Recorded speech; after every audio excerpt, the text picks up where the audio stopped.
Turn back, and I can turn back and stop and feel how I'm going to be connected with my left side, leading and releasing the club down through the ball. I can swing back and stop, go forward, put it down to the ball. Yeah, that looks good. Swing it back. Yeah, that looks good. Feel where my body is. Swing it back.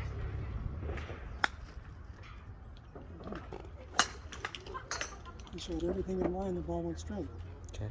Okay. Being generated from the turn. So I'm not hitting, I'm winding and unwinding. I'm releasing and relaxed. My hands are not tight. Turning it back. Keeping my left arm angle the same. So you can try that. Just feel your left forearm needs to go. So the left do most of the work. Oh yeah. Okay. It's not that you're restricting the right, as I talk about. See, you wouldn't throw the club like this. You throw it like this, right? So the right is going to help, but the left is in control till about here, and then you're throwing it with both hands in a full shot. Just to get back on track and hit solid shots. Feel. Good. Stay down. Oh, I had to go straight. Yeah. Because I did this. Okay. And when I swung at the ball, I did the same thing that I practiced. I locked in to this.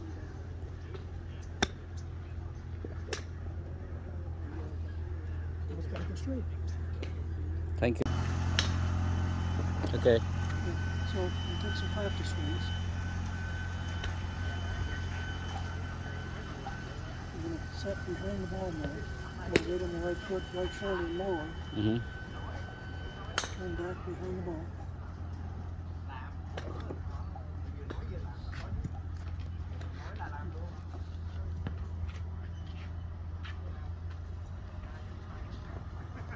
Back a little further. Okay. I want to make sure we get the club at the top of the swing. Okay. Here's a practice swing.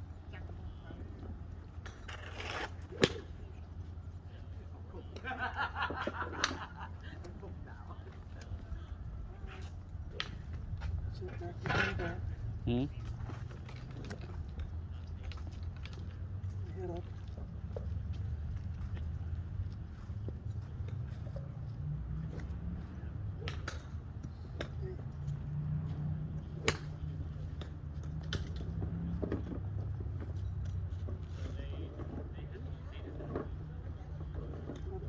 Set the club behind the ball.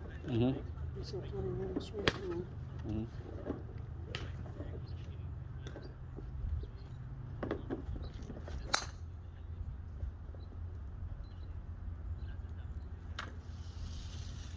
Chipping, you don't need the right side to activate. We're staying on our left side. With a putt, you stay pretty centered. With a chip, you want a little bit of a downward attack angle. So you're already set, in effect, to do that. Your feel is down and through, using the basic drill.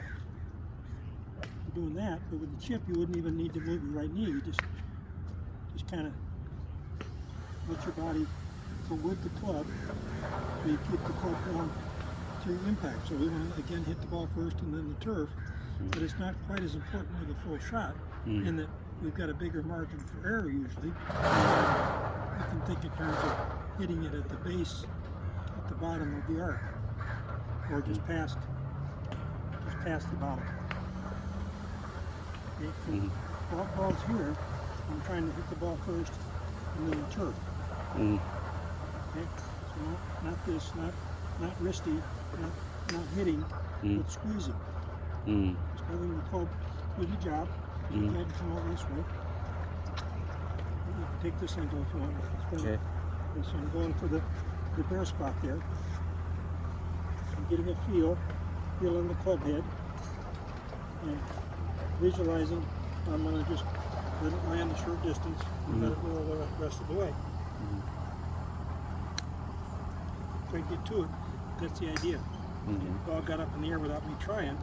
Mm. I did actually subconsciously up it a little bit, and I didn't take into account the uphill lie. Okay. So I'd normally use maybe an 8 iron instead of what amounts to a 10 iron or 11 iron. It's a S. Yeah, so that's a sand wedge, Mm. which in effect is like an 11 iron. Mm. Okay. And is that when you do chipping? This is chipping, right? Right. So you do 1/3 up to the air, and Yeah. the rest 2/3 Right, that it's rolling. the basic idea. That's basic kind idea. of a guide to chipping, Okay. but it depends on the hardness of the green, the lie, Okay. and the wind, Okay. the grain of the grass. Mm. Thank you. Okay, so again, the chipping is keeping our weight up on our left side and using our arms and shoulders like a putt to stay down through. Mm. To get up more into a pitch shot, we can use the same technique. We can keep a little bit more evenly balanced, but still weight on the left side. And now we're going to have a little wrist action. You can keep the wrist firm and still hit a pitch shot, but you can only hit it so far. Pretty much of a unbalanced swing. Because if you start using the wrist action, then it becomes a mini golf shot, and you're letting your club swing down and through, but you can still angle of attack coming down into it. You could open the blade and create more bounce. Mm-hmm. So now you can kind of splash down through the grass, or be very precise, and go back to what we talked about to begin with, is that we can take that leading edge and wedge, pitching wedge, sand wedge that leading edge in the space between the ball and the turf. So I set my weight on the left side and feel, so you can practice the swing like that, get the feel and stick with it, and just make sure you hit it somewhere, and not back into the pro shot. Okay. It's okay. I pick it up later. Sure. Oh, Okay, so it's that basic swing we talked about where you just let the club swing more. swing more with and you hinging it. Yes. Is also you say pitching is 2/3 of the way and 1/3 of the rolling. In general, yeah. Yeah. Oh, that's good. Yeah, that was really good. That's a good one. See, I nipped it really nice. See, see the little divot? Yeah. So I squeezed the ball and the turf. Mm. This is tight turf too. A little bit of an uphill lie, so it's easier. But still want to set the weight on the left side and not really feel like you're too unbalanced, but just have that angle of attack. You can give that grass a haircut. So there's some shifting there, some hinging there. Yeah, definitely hinging. Yeah, definitely hinging. So the trick is, and let's see now, if I'm trying to really hit it high, I'm going to let the club pass my hands. Okay. See, so that now becomes more of a splash shot. So I'm gonna open my body and I'm gonna cut across it. So I'm actually gonna slice it.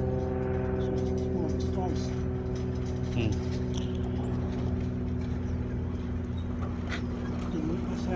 This has a lot of bounce, so it's not going to be easy to slice under it because it's a tight lie. I gotta really hit it pretty precise. So now different angle of attack. So I'm not doing this. I'm doing this. So you the angle is go to the left more. Yeah, if I want to hit higher. If you want to hit higher. Yeah, for this kind of shot. Okay. So, I mean, it depends. If I close the blade, right, and I want to hit a hook, now I'm going to come in quickly. I'm going to rotate through quickly to try and spin going this way. And I want to hit high. I want the spin to go this way. And I'm looking the blade. So are you pay attention to supinating your left hand at all? Well, see, you wouldn't supinate here. See, supinating means that your wrist is extending and you're closing down the blade. You're trapping the ball. Yeah. Here I'm trying to slice it up in the air. See, so I'm doing kind of the opposite of supinating. And I'm pronating going back and kind of keeping that pronation as I cut the legs out under the ball. So you keep that. You don't supinating the left No, hand. no. You would for a regular shot. No. If you want to hit it lower and harder than you would here. And as I come down into the shot, I'm squared up, or even trying to extend the wrist bone toward the target. So really leading with the forearm and letting the hand hinge and unhinge behind the shot. Uh, Okay. I will always have a trouble when you unhinge the hand. Right. Yeah. Usually when the hand get to your the right thigh or your your waist, Yeah. then that's where you unhinge it, or how you? Well, we talked about the idea you want it to unhinge as a result of your body turn. Your body turn, not Yeah, by people, itself. People talk about timing, but really, if you set your swing properly and wind up, now you're just going to unwind and everything is going to release Just because it's centrifugal force. yeah. So you're not hitting at the ball. You're getting set. You're imagining how you're going to turn back and use your hips and knees coming through. And sure, you're going to. The one piece of timing is that you're going to start your hips and knees before you start your arm. Basically speaking, it's 1, 2. It's not really difficult, right? Yeah. So 1, 2. 1, 2. You didn't even say that. Yeah. And we wouldn't worry about if it's everything leading by the waist, by the hip, everything falling into place. Hips and knees. Yeah. If you wound up properly, if you sway, now you've lost your connection. But if we wind, torque, now we're wound up, and now it's just a matter of unwinding. So are you turning the hip, or you more like bending the knee forward? No, remember now, we're set in here, short shot, we're already going to be in an impact position. We can swing it back pretty far. See, left knee is pulled, but not really swaying, right? So we're winding going back, and then we're going to unwind, coming through and release, let the hands fire through there. It's like we're going to throw the club. So when you unwind, is a hip unwind first? Yeah. Hip unwind first? Well, the hips and knees, but remember we talked about tight turn going back, Yeah. big turn coming through. Okay. So it's not just a sway, it's not just a turn, Yeah. right? It's a big turn. So tight turn going back, still vertical, right? Now you got to get to the left side. You got to make a bigger turn. Oh. So that's the reason it's going forward and Yes. go to the right. Yeah. It's forward and. I'm turned here, right? See, then my first move can't be here. It can't be here. It's got to be here. Okay. Out into the shot. So forward and. Yeah, it's forward, but again, it's not a sway. Okay. It's not 1, 2. It's boom. Forward, but it's turning Yeah, it's a big forward turn. and big to the turning. left side. Yeah, Yeah, to the so, left side. See, last week we corrected where you were turning too soon. Your turn was too small. I got you turning wider before you got to the ball. See, now you can accelerate, and the club squares up. Yeah. You turn too soon, the club's going to come in here. So you're either going to see if you turn too soon, it throws the shaft out this way, and then you're cutting across the ball. See? Yeah. And if you turn it back and finish your turn, you keep the shaft inside the frame.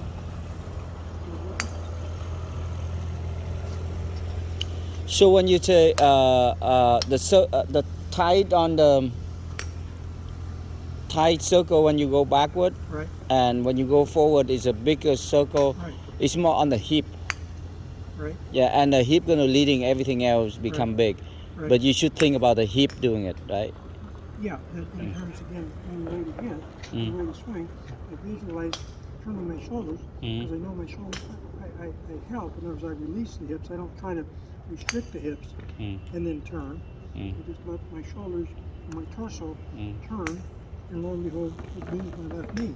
See, now I'm connected. See, if I just did this, no connection. Yeah. See, that's why the torque, the turn, is so important. Now I'm connected here, and I'm going to maintain that connection by turning back through and not hitting from here and destroying the connection. I'm going to let the connection drive through take that off, see? Mm. So again, you can practice this before you hit the ball. You can get here, feel the impact position.